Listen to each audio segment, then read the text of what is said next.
Video number 258, finding trigonometric function values given one trig function value.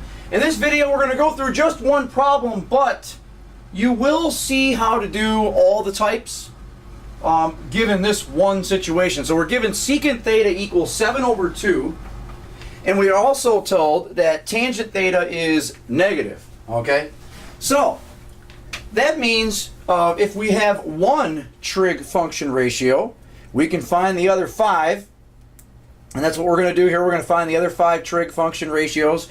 We're actually going to find, obviously we can find cosine, just flip over the 2 and 7. We're going to find tangent, sine, and cosecant. So since tangent is negative in quadrant 1 and quadrant 4, then we use our knowledge of secant, and we know that secant follows cosine. Basically, secant and cosine will be positive in the same quadrants, and of course negative in the same quadrants, because cosine is just simply 1 over secant, and in cosine, instead of it being, obviously cosine is adjacent over hypotenuse, so then secant is hypotenuse over adjacent. So obviously cosine theta is then 2 over 7. Okay, so there's 1 down, 4 to go. Then we have a Pythagorean identity. We know that sine squared plus cosine squared equals 1. That's basically just a Pythagorean theorem.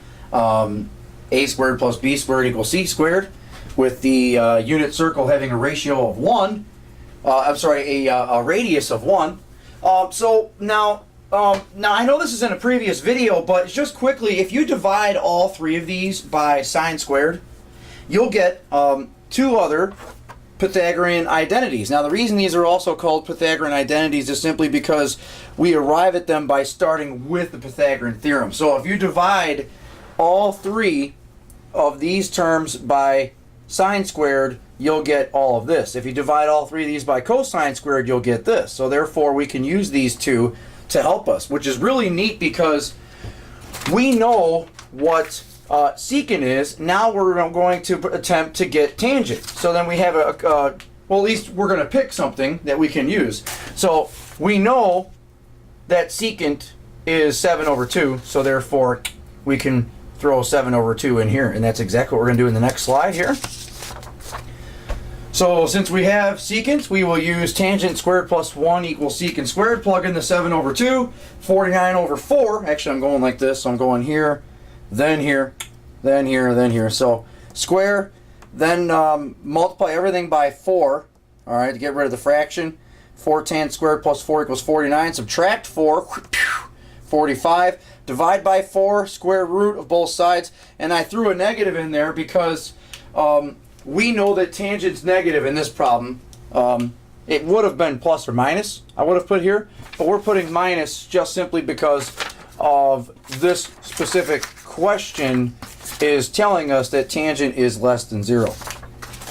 Tangent theta. This, by the way, this could be tangent theta equals negative 3 root 5 over 4. Now we need to get sine.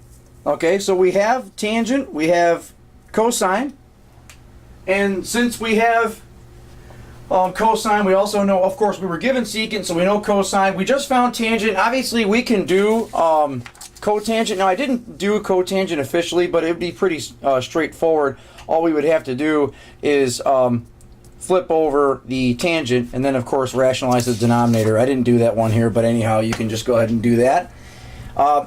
Now, we need to get to sine with what we have. It says since tangent can be written as a ratio of sine and cosine, we definitely can say that tangent equals sine over cosine, right? Opposite over adjacent.